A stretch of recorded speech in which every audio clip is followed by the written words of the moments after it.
Welcome back, everyone, to part 3. We're going to continue with this. I wasn't planning on it originally, but let's just roll with it, I guess. So we left off with this article, Have We Turned a Blind Eye to Domestic Terrorism? Talking about how some types of hate are more tolerated than others. And let's get to the bottom of this individual, and let's see what the white supremacists actually think. That's what we're going to get in the next article. So we'll read some of this propaganda from Time. It says, among the more off-putting commentary in the immediate aftermath of the attack of the temple in Wisconsin were these musings of a number of TV journalists speculating why the shooter targeted this community, right?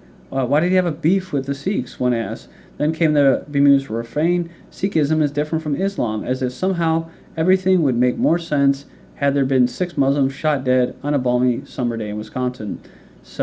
And one of the things I remembered from the individual I was talking about right here was he mentioned in that video, in that RT video, about anti-Islamification. He actually used the term because the American people have been conditioned to fear Muslims. And I thought about it. I'm like, well, gee, no shit, right?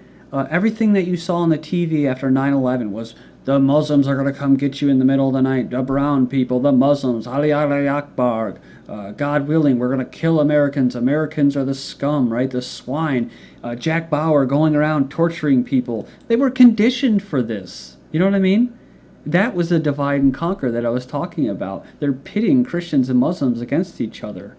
So they're going on there and it's saying this. On a lot of levels, it doesn't matter whether the dead were Sikh or Muslim, not least because Wade Michael Page, another 3 named name, which is a hint that this is a black op, the terrorists who killed them probably wouldn't have cared.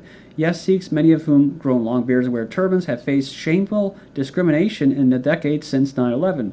The unwitting scapegoats of anti-Muslim fervor nationwide, but to Page, an army vet immersed in a world of far-right hate, the people he shot were brown-skinned and irredeemably the other. So apparently that was enough to pull the trigger. So, I want to know what type of ideology these black ops guys that he was with, the other 3 other shooters, the other shooter that was with James Holmes at that night that tried to kidnap that child, and I believe he even stabbed her.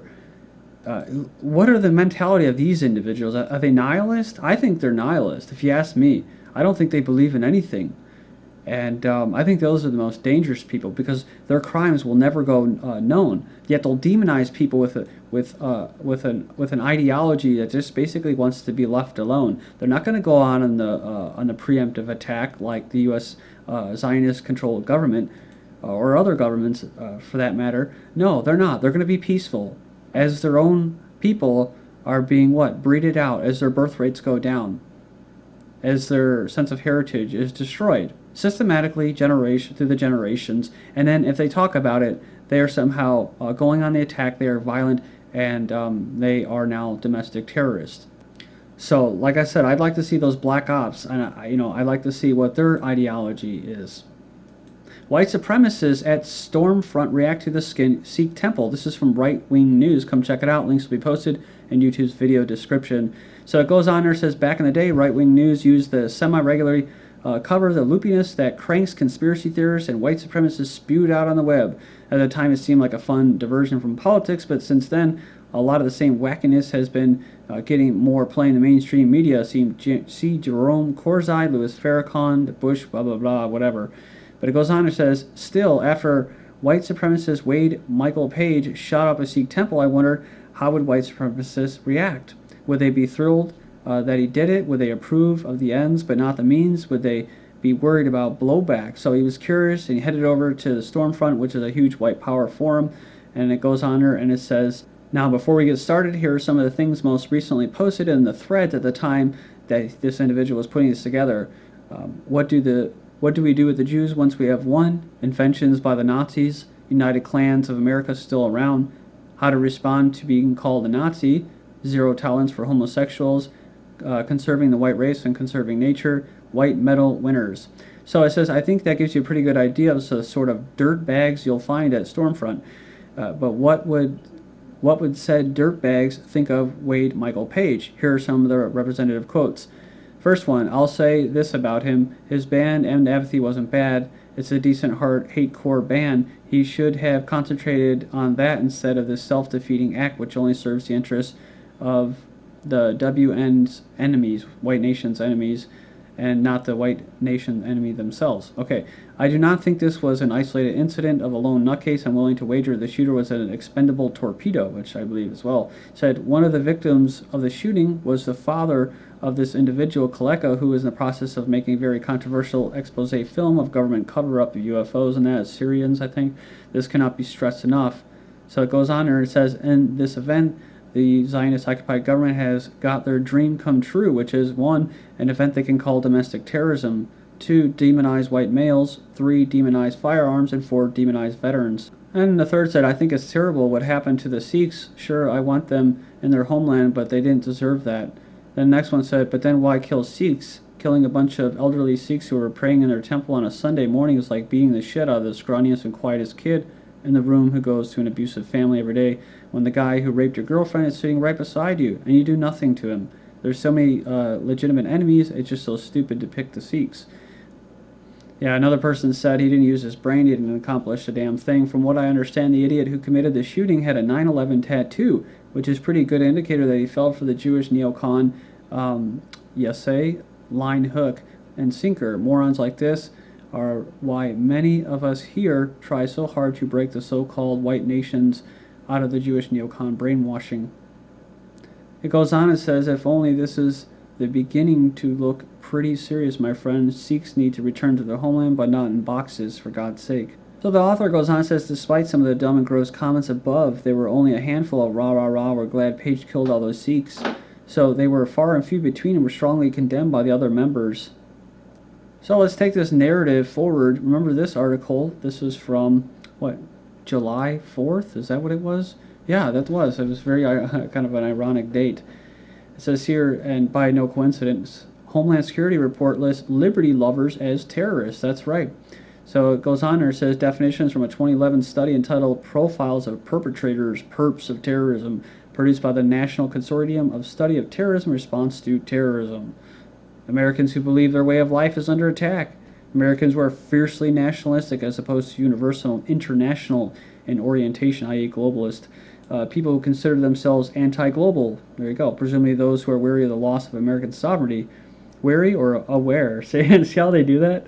Americans who are suspicious of centralized federal authority. So, Americans who are reverent of individual liberty. People who believe in conspiracy theories that involve grave threat to national sovereignty and/or personal liberty. And yes, I know, this is Alex Jones' site.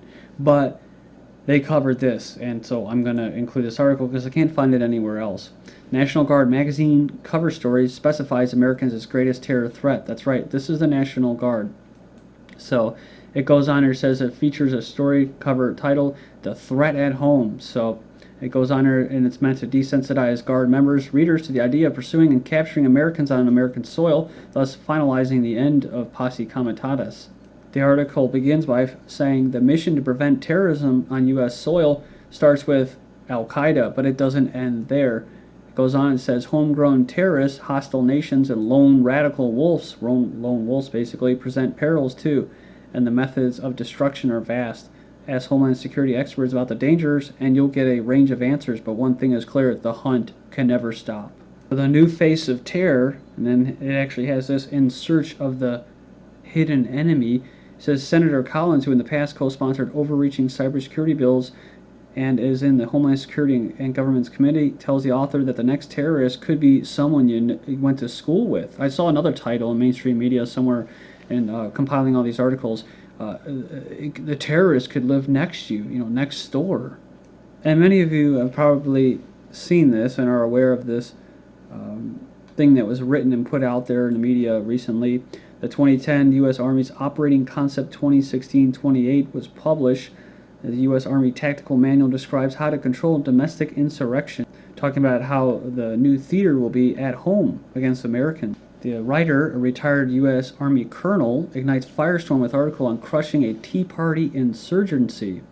So he wrote this article and it says here, Among those increasingly concerned about what they say is a distinct anti-civilian tone that has infected much of the military and Homeland Security since 2009. This, of course, is all the stuff, the propaganda that they're giving these National Guard and these active duty troops about Americans and stuff like that.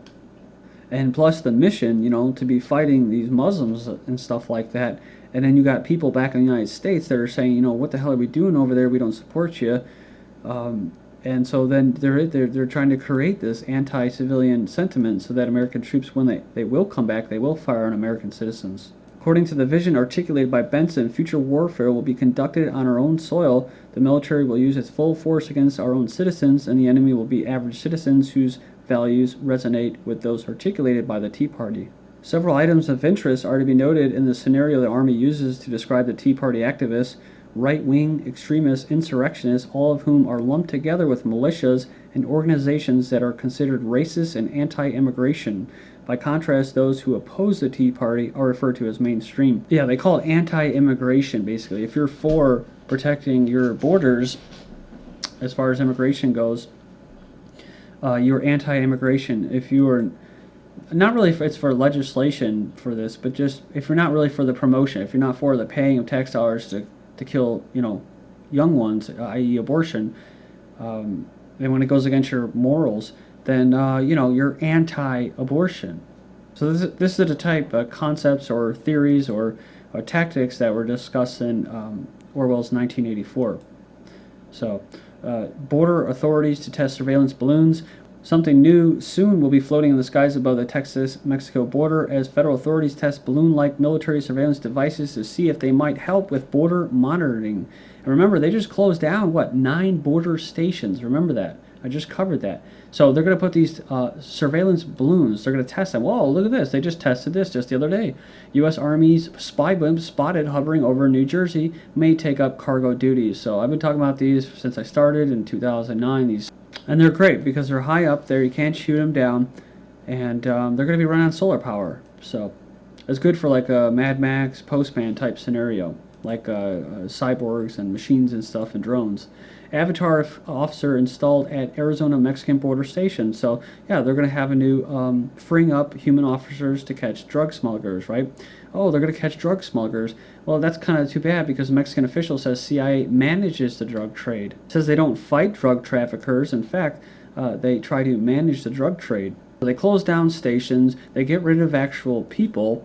And they put these spy blimps up there and these avatars to regulate the border. So there's many things for people to be concerned of these issues as far as their sovereignty and their government and stuff goes, if you believe in that, nationalism and all that. Demand for water outstrips supply. Groundwater's use is unsustainable in many of the world's major agricultural zones. So also we have U.S. drought drives up food prices worldwide. Guys in Oregon are getting arrested for collecting rainwater. Ontario raw milk farmer says federal inspectors raided their co-op. That's right, they were raided.